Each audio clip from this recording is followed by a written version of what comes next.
Hello students, welcome to Vaghela study channel. વિદ્યાર્થી મિત્રો, જો તમે વાઘેલા સ્ટડી ચેનલમાં સૌ પ્રથમ આવ્યા હોય તો આ ચેનલને લાઈક કરો, શેર કરો અને સબસ્ક્રાઈબ કરો. હવે આ ચેનલની અંદર ધોરણ 10 ગાલા સ્વાધ્યાય પોથી સામાજિક વિજ્ઞાનનું સોલ્યુશન આપવામાં આવે છે. હવે સામાજિક વિજ્ઞાનની અંદર અત્યાર સુધીમાં આ વાઘેલા સ્ટડી ચેનલની અંદર તમને પાઠ 1, 2, 8મો અને 15મો આટલા સોલ્યુશનો આપી દીધેલા છે.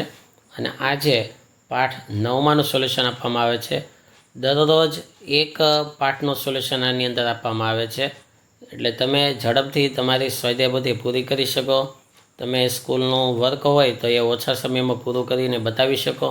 તેમજ પરીક્ષા માટે પણ ખૂબ ઉપયોગી છે, જેથી કરીને તમારું કોઈ પણ સમય બગડે નહીં અને તમે સારી રીતે તૈયારી કરી શકો. આજે આપણે પાઠ 9 લઈએ છીએ, વન અને વન્યજીવ સંસાધન, તેનું સોલ્યુશન. તો તમે ઝડપથી તમારી સ્વાધ્યાયપોથી કાઢો, વિડીયો પોઝ કરીને તમારી સ્વાધ્યાયપોથી બધું લખતા જાજો, જેથી કરીને ઓછા સમયમાં તમે પાઠ 9ને પૂરો કરી શકો. સૌથી પહેલાં વિભાગ એ છે.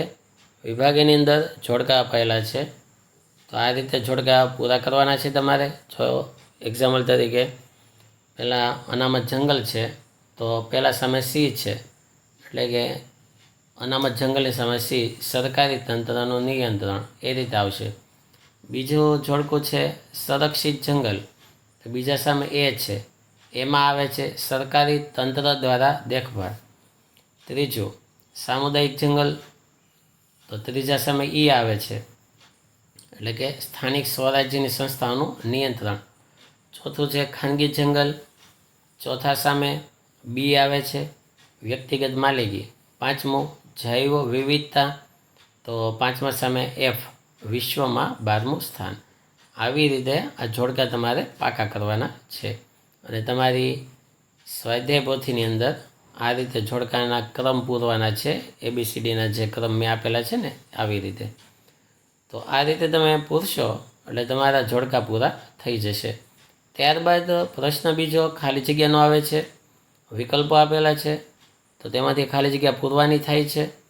તો પહેલામાં ભારત, બીજામાં કેવલાદેવ, ત્રીજામાં અનામત, ચોથામાં સંરક્ષિત, પાંચમામાં સામુદાયિક, છઠ્ઠામાં નિર્વનીકરણ, સાતમામાં કાર્બન ડાયોક્સાઇડ, આઠમામાં નર સરોવર, નવમામાં અભયારણ્ય, દસમામાં જૈવ આરક્ષિત ક્ષેત્ર, 11મામાં પણ જૈવ આરક્ષિત ક્ષેત્ર, 12માની અંદર 12મું, 13માની અંદર લાલ પાંડા. ત્યારબાદ સાચો વિકલ્પ એટલે કે MCQ આવે છે.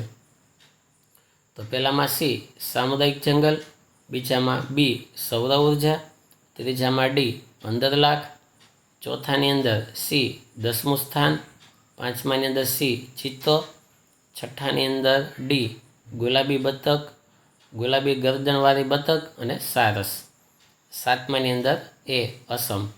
તો આ સાથે સેક્શન એ, વિભાગ એ અહીં પૂરો થાય તમારી સ્વાધ્યાય પોથીનો, બરાબર.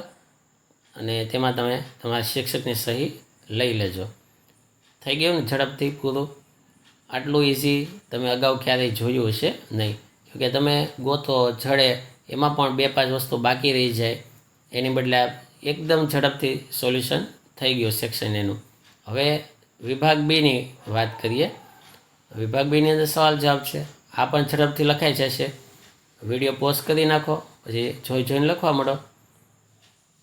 જો આ પહેલો જવાબ, આ બીજો જવાબ છે કે વન્યજીવોના વિનાશના કોઈ પણ 4 કારણો, પોઈન્ટ પાડેલા છે દરેક કારણના. આવી રીતે પોઈન્ટ પાડીને જ તે લખવા, જેથી પાકું કરવું ઇઝી પડે. બને ત્યાં સુધી ચેકા નહીં પાડતા, ચેકચાક વગરનું સુઘડ લખાણ રાખવાનું છે તમારે. ત્રીજો જવાબ છે અભયારણ્ય એટલે શું. ચોથો સવાલ રાષ્ટ્રીય ઉદ્યાન એટલે શું. અને પાંચમો જૈવ આરક્ષિત ક્ષેત્ર એટલે શું. દરેકના ખૂબ જ વ્યવસ્થિત જવાબો પહેલાં છે. ત્યારબાદ છઠ્ઠો સવાલ આવે છે, નિર્વનીકરણની ગમે તે 4 અસરો જણાવો. તો આ નિર્વનીકરણની અસરો અપાયેલી છે, જો આટલી અસરો આપી છે. ત્યારબાદ સાતમો અને છેલ્લો સવાલ, લુપ્ત થતા વન્યજીવન અંગે ગંભીરતાથી વિચારવાનો સમય પાકી ગયો છે. આ વિધાન સમજાવો. તો તેની અંદર જે કોઈ પ્રાણીઓ કે પક્ષીઓ લુપ્ત થવા આવ્યા છે, લુપ્ત એટલે વિનાશ થવા આવ્યો છે, ઘટાડો થવા આવ્યો છે, અને અમુક તો સાવ નાશ પામી ગયા છે, તો તેના વિશે હવે વિચારવાનો સમય આવી ગયો છે. તો આ રીતે જવાબ લખવાના છે તમારે. તો આમાં પણ તમારે શિક્ષકની સહી કરી નખાવાની. ત્યારબાદ ખૂબ જ અગત્યનો વિભાગ ડી, તેમાં એક નકશો આવશે. આ નકશાની અંદર ખાસ બોર્ડની અંદર પણ એક અભયારણ્ય કે પછી રાષ્ટ્રીય ઉદ્યાન અથવા તો જૈવ આરક્ષિત ક્ષેત્ર, પક્ષી અભયારણ્ય, આવું કંઈ પણ પૂછાય. અહીં વિભાગ ડીની અંદર 12 વિગત બતાવવાની છે. જો આ 12 વિગત જો હું બોલી જાઉં, બધી વિગત નકશામાં ક્રમ સાથે મેં બતાવેલી છે. જો નંબર 1 આપ્યો હોય તો એ કાઝીરંગા સમજવું, નંબર 2 કાન્હા રાષ્ટ્રીય ઉદ્યાન, નંબર 3 બાંદીપુર, નંબર 4 કોર્બેટ રાષ્ટ્રીય ઉદ્યાન, નંબર 5 દચીગામ અભયારણ્ય, નંબર 6 ગીર રાષ્ટ્રીય ઉદ્યાન, 7 પેરિયાર અભયારણ્ય, 8 ચંદ્રપ્રભા અભયારણ્ય, 9 કેવલાદેવ એટલે કે ભરતપુર અભયારણ્ય, 10 વેરાવદર અભયારણ્ય, 11 સુંદરવન જૈવ આરક્ષિત ક્ષેત્ર, અને 12 નર સરોવર અભયારણ્ય. આ 12 વિગતને નકશામાં બતાવેલી છે. જો આપણે જોઈએ હવે, અને ક્રમ પણ આપેલા છે. તમને ન ખ્યાલ આવે તો જોવાનું રાખજો. જો પહેલું કાઝીરંગા નંબર 1 આપ્યો ને, જો આ બધું સાઈડમાં અસમ સાઈડ છે કાઝીરંગા, બરાબર. અને એમાં સૌથી પહેલાં જો આ રીતે સંજ્ઞા સૂચિ કરજો. જો અહીંયા સંજ્ઞા સૂચિ આપેલી છે. સંજ્ઞા સૂચિમાં ખાટું ટપકું છે એ વન્યજીવ અભયારણ્ય છે, ચોરસ ટપકું છે એ પક્ષી અભયારણ્ય સમજવું, અને ત્રિકોણાકાર છે એ રાષ્ટ્રીય ઉદ્યાન સમજવું. તો જો પહેલું 1 નંબર કાઝીરંગા અસમ સાઈડ. ત્યારબાદ બીજો નંબર જો કાન્હા રાષ્ટ્રીય ઉદ્યાન વચ્ચે છે, જો 2 નંબર. પછી ત્રીજો નંબર આપણે જોઈએ તો ત્રીજો નંબર નીચે છે, જુઓ બાંદીપુર એ ત્રીજું છે, બરાબર. પછી ચોથું જોઈએ તો નંબર 4, જો નંબર 4 ઉપર છે, જો કોર્બેટ, બરાબર. નંબર 5 તેની ઉપર હિમાલયમાં દચીગામ 5 નંબર. પછી 6 જો આપણા ગુજરાતમાં 6 ગીર અભયારણ્ય.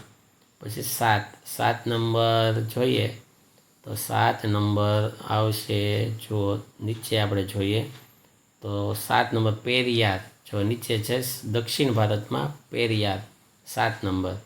હવે 8 નંબરમાં જો ઉપર છે ઉત્તર પ્રદેશ બાજુ ચંદ્રપ્રભા 8 નંબર લખેલો છે, જો ચંદ્રપ્રભા, બરાબર. પછી 9 નંબર એની સાઈડમાં ત્યાં રાજસ્થાનમાં કેવલાદેવ. પછી 10 નંબર આપણા ગુજરાતમાં, અને એ પણ ભાવનગરમાં વેરાવળ એટલે કે વેરાવદર. 11મું આ બાજુ સાઈડમાં પશ્ચિમ બંગાળ સાઈડ સુંદરવન, અને છેલ્લું 12મું એ ફરી વખત આપણા ગુજરાતમાં સુરેન્દ્રનગર બાજુ નર સરોવર. તો આ રીતે 12 વિગતો ખૂબ જ યોગ્ય સ્થાને બતાવવામાં આવેલી છે. તો આ રીતે આખો નકશો જો હું ફરી વખત બતાવી દો એ રીતે તમે કમ્પ્લીટ કરજો. એને તેના યોગ્ય સ્થાને યોગ્ય નિશાની સાથે સંજ્ઞા સાથે બતાવવાનું હોય છે. તો આવી રીતે તમારે બતાવવાનું છે, બરાબર. તો આ રીતે આખો નકશો કમ્પ્લીટ કરવાનો છે. Thank you very much.